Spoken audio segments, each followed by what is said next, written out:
Welcome to Narayan Ghosh education channel. তো বন্ধুরা, আশা করি ভালো আছো। আজ মাধ্যমিক এবিটিএ 2025-এর ইতিহাসের 4 নম্বর পেজ নিয়ে চলে এসেছি। পৃষ্ঠা 127। প্রথম প্রশ্ন, নয়া সামাজিক ইতিহাস চর্চার ধারা গুরুত্ব লাভ করেছে বিংশ শতকের 60-এর দশকে। নেক্সট প্রশ্ন, গ্রিন ইম্পিরিয়ালিজম গ্রন্থটির লেখক রিচার্ড গ্রোভ। পরের প্রশ্ন, গ্রাম বার্তা প্রকাশ করেন হরিনাথ মজুমদার। পরের প্রশ্ন, স্বামী বিবেকানন্দ রামকৃষ্ণ মিশন প্রতিষ্ঠা করেছিলেন 1897 সালে। পরের প্রশ্ন, কলকাতা কমলালয় এর লেখক ভবানীচরণ বন্দ্যোপাধ্যায়। চলে যাচ্ছি নেক্সট প্রশ্ন, পাগলপন্থী বিদ্রোহের কেন্দ্রস্থল হচ্ছে ময়মনসিংহ। পরের প্রশ্ন, সন্ন্যাসী ফকির বিদ্রোহের অন্যতম নেত্রী ছিলেন দেবী চৌধুরানী।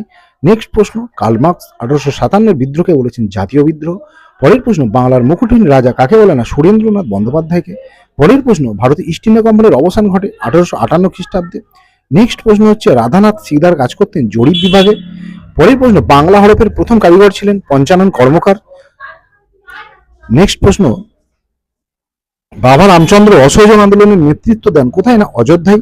পরের প্রশ্ন, রম্পা উপজাতি বিদ্রোহ সংগঠিত হয়েছিল গোদাবরী উপত্যকায়। পরের প্রশ্ন, লাঙল যার জমিদার এটি কোন আন্দোলনের স্লোগান? না তেভাগা আন্দোলন। পরের প্রশ্ন, ভারতে বিপ্লবী চেতনার পথিকৃৎ ছিলেন বিপিন চন্দ্র পাল। পরের প্রশ্ন, বিনয় বাদল দীনেশ রাইটার্স বিল্ডিং অভিযান করেছিল 1930 সালে। নেক্সট প্রশ্ন, দীপালি সংঘের মুখপত্র ছিল জয়শ্রী। পরের প্রশ্ন, ট্রেন টু পাকিস্তান গ্রন্থটির রচয়িতা খুশবন্ত সিং। নেক্সট প্রশ্ন, স্বাধীনতার প্রাক্কালে ভারতের সবচেয়ে বড় দেশীয় রাজ্য ছিল হায়দ্রাবাদ। চলে যাচ্ছি স্তম্ভে, হিন্দু মেলা কত সালে? না 1867 সালে। ইন্ডিয়ান অ্যাসোসিয়েশন 1876, জমিদার সভা 1838 এবং বঙ্গভাষা প্রকাশিকা সভা হচ্ছে 1836 খ্রিস্টাব্দে। চলে যাচ্ছি বিবৃতিতে। প্রথম, শ্রী রামকৃষ্ণ দেব সর্বধর্ম সমন্বয় সাধন করেছিল। ব্যাখ্যা 1, সকল ধর্মের ঈশ্বর সম্পর্কে বিরোধের অবসান করা ছিল তার উদ্দেশ্য। নেক্সট প্রশ্ন, সরকার জঙ্গলমহল নামে পৃথক জেলা গঠন করেছিল। চুয়ার বিদ্রোহের ফলে জঙ্গলমহল জেলা গঠিত হয়েছিল। পরের প্রশ্ন, গান্ধীজি হরিজন আন্দোলনে সক্রিয় ভূমিকা নেন।